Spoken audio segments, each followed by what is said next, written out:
ഞാൻ 2022 KSEBിൽ താൽക്കാലിക ജീവനക്കാരനായി കയറി കഴിഞ്ഞപ്പോൾ അവിടെ വെച്ച് 33 സബ് സ്റ്റേഷനിൽ വെച്ച് ഷോക്ക് അടിച്ച് മുകളിൽ നിന്ന് താഴേക്ക് വീഴുകയും തൃശ്ശൂർ മനോരമൻ്റെ അടുത്തുള്ള 33 KV സബ് സ്റ്റേഷനിൽ വെച്ച് അവിടെ വെച്ച് മുകളിൽ നിന്ന് ഷോക്ക് അടിച്ച് താഴേക്ക് വീഴുകയും സ്പൈനൽ കോഡ് പൊട്ടുകയും 55% ബേൺസ് ഉണ്ടാവുകയും ചെയ്തു.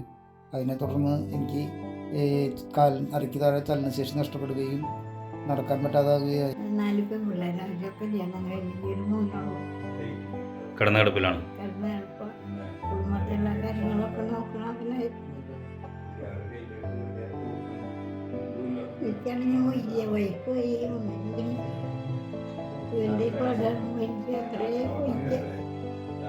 സിദ്ധാർത്ഥന് ഞാൻ കൊല്ലങ്ങളായിട്ടുള്ളൊരു പരിചയം, സ്ഥല കച്ചവടമായിട്ടാണ് ഞാൻ ആദ്യമായിട്ട് ആളെ പരിചയപ്പെടുന്നത്. പക്ഷെ അത് കഴിഞ്ഞ് ഒരു 13 വർഷമായി ചാലക്കുടി ഞാൻ ആളെ പരിചയം കണ്ടത്.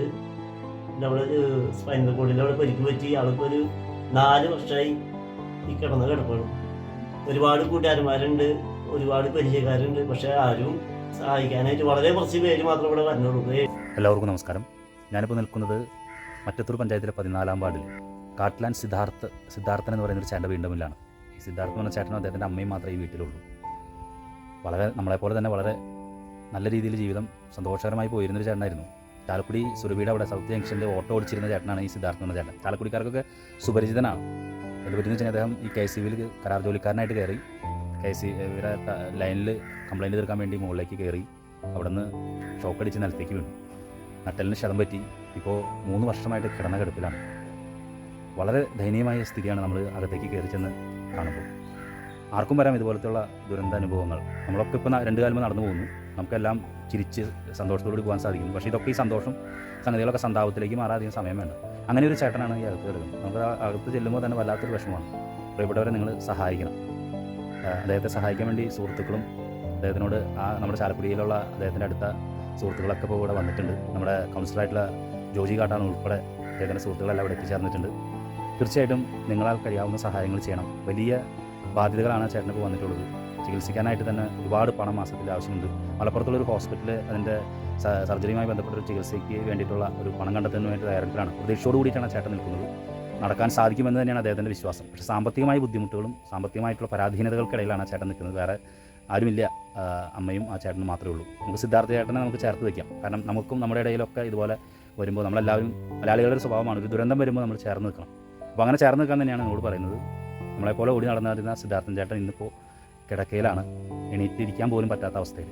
അദ്ദേഹത്തെ സഹായിക്കണം. ഇതൊക്കെ ഏകദേശം ഒരു 3 മാസം കൊണ്ട് മാറി ചെയ്തിരുന്നു. ഇപ്പം നിലവിൽ ഏകദേശം മരുന്നിന് ആവറേജ് ഒരു മാസം ഒരു 6000 രൂപയോളം മരുന്നിന് വരുന്നുണ്ട്. പിന്നെ വീട്ടിലാണെങ്കിൽ ഞാനും അമ്മയും മാത്രമുള്ളൂ. എനിക്ക് നടക്കുന്നതിന് മറ്റുള്ള കാര്യങ്ങൾക്കൊന്നും സാധിക്കുന്നില്ല. ബാക്കിയുള്ള ട്രീറ്റ്മെൻറ്റ് കാര്യങ്ങൾ നടക്കാൻ 3 മാസം കൊണ്ട് നടത്താമെന്നൊരു ഹോസ്പിറ്റലിൽ സംസാരിച്ചവർ പറഞ്ഞു. പക്ഷെ അവിടെ ചിലവാണ്. അങ്ങനത്തെ ഒരു ചിലവും കാര്യങ്ങളൊന്നും നമ്മളെ കൊണ്ട് വഹിക്കാൻ സാധിക്കില്ല. അപ്പോൾ അതുകൊണ്ട് എല്ലാവരും സഹായങ്ങളൊക്കെ ഉണ്ടെങ്കിലാണ് നമുക്ക് എന്തെങ്കിലും ചെയ്യാനായിട്ട് കഴിയുള്ളൂ. ഏകദേശം 6 ലക്ഷം രൂപയോളം വരുന്നതാണ്. 3.5 വർഷമായി നിലവിൽ. ഞാനും അമ്മയും മാത്രമല്ല. അമ്മയ്ക്കാണെങ്കിൽ വയ്യായാണ് നിലവിൽ. അമ്മയ്ക്കും മരുന്ന് വേണം. മാസം 10 ദിവസം കൂടി നമുക്ക് ഡോക്ടറെ കാണണം. പിന്നെ വേറെ പെൺമാർക്കൊന്നും അങ്ങനെ സാമ്പത്തിക ശേഷിയുള്ളവരല്ല, അവരൊക്കെ സാധാരണക്കാർ തന്നെയാണ്. അതുകൊണ്ട് ഈ പറഞ്ഞ പോലെ ഇത്ര നാളും കൂട്ടുകാരെയും മറ്റുള്ള സഹായം കൊണ്ടാണ് മുന്നോട്ട് പോയതും കാര്യങ്ങളൊക്കെ ചെയ്തത്. ഇപ്പോഴത്തെ അവസ്ഥ എന്ന് വെച്ചാൽ ട്രീറ്റ്മെൻറ്റ് പോകണമെങ്കിൽ നല്ല ഫണ്ട് വേണം. പോയാൽ ശരിയാക്കി തരാമെന്ന് അവർ പറഞ്ഞിട്ടുണ്ട്. മലപ്പുറത്തെ അരീക്കോട് ഒരു ഹോസ്പിറ്റൽ പറഞ്ഞിട്ടുണ്ട്. അവിടെ ഫിസിയാട്രി എന്ന് പറഞ്ഞൊരു ഹോസ്പിറ്റലുണ്ട്. അവിടെ 8 ഡോക്ടർമാരുണ്ടാവുന്ന അവിടെ ഡെയിലി നമ്മൾ 3 മാസം നിലവിൽ അവിടെ നിന്ന് ട്രീറ്റ് ചെയ്യണം. ഷാജാനുണ്ട്, ബിനുണ്ട്, അങ്ങനെ ഞങ്ങൾ കുറച്ച് പേര് ഞങ്ങളൊക്കെ ഇടയ്ക്കിടയ്ക്ക് വന്ന ആളെ കാണും. ആരും കൂടി സഹായിച്ചു കഴിഞ്ഞാൽ അവർക്ക് രക്ഷപ്പെടാൻ പറ്റും, എനിക്ക് നടക്കാൻ പറ്റും. അപ്പോൾ ഒരു ഹോസ്പിറ്റൽ അവിടെ കണ്ടുപിടിച്ചിട്ടുണ്ട്. അപ്പോൾ അവിടെ പോയി നമുക്ക് ചികിത്സ ചെയ്യാൻ പറ്റും. അതിനിപ്പോൾ 6 ലക്ഷം രൂപ ചിലവ്. അതിൽ നമുക്കൊക്കെ വേണ്ടപ്പെട്ട ഒരാളാണ്. ഏകദേശം ഒരു 10-14 കൊല്ലമായിട്ട് അവിടെ ഓട്ടോറിക്ഷ ഓടിക്കും, പല പണികളിൽ ഏർപ്പെട്ട് നടക്കുന്ന ഒരു വ്യക്തിയാണ്. ഈ ഏകദേശം ഒരു 50 മുതൽ 70 അടി ഉയരത്തിൽ നിന്ന് വീണ് KSEBിൽ വർക്ക് ചെയ്യുമ്പോൾ ഒരു താൽക്കാലിക ജീവനക്കാരനായിരുന്നു അദ്ദേഹം. ഒരു വലിയ ഉത്തരവാദിത്തങ്ങൾ ഏൽപ്പിക്കാൻ പാടില്ലാത്തായിരുന്നു KSEB. പക്ഷേ അത് പറഞ്ഞപ്പോൾ അതും ചെയ്തു. പക്ഷെ അവിടെ നിന്ന് ഷോക്കേറ്റ് വീഴുകയായിരുന്നു. അതിനുശേഷം അദ്ദേഹം വിവാഹിതനായിരുന്ന വൈഫ് ഉപേക്ഷിച്ച് പോയി. പിന്നെ അമ്മയാണ് എല്ലാ കാര്യങ്ങളും നോക്കുന്നത്. ഈ കിടപ്പ് ഏകദേശം ഒരു 3.5 വർഷമായിട്ട് ഇങ്ങനെ കിടക്കുകയാണ്. പലപ്പോഴൊക്കെ ആയിട്ട് ഞങ്ങളൊക്കെ വിളിക്കും, എന്നും വാട്സപ്പിൽ ഓരോ ഇതിലൊക്കെ മെസ്സേജ് അയക്കും.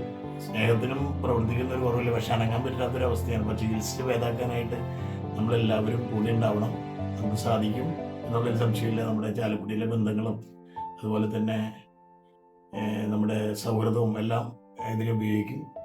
എന്തായാലും ഇത് റിപ്പോർട്ട് ചെയ്ത് ഏകദേശം നല്ലൊരു ഫണ്ട് എത്തിയാൽ നല്ല ട്രീറ്റ്മെൻറ്റ് ചെയ്ത് സ്പൈനൽ കോഡിൻ്റെ ട്രീറ്റ്മെൻറ്റ്സ് ഒക്കെ ചെയ്യാൻ പറ്റുമെന്നാണ് പ്രതീക്ഷിക്കുന്നത്.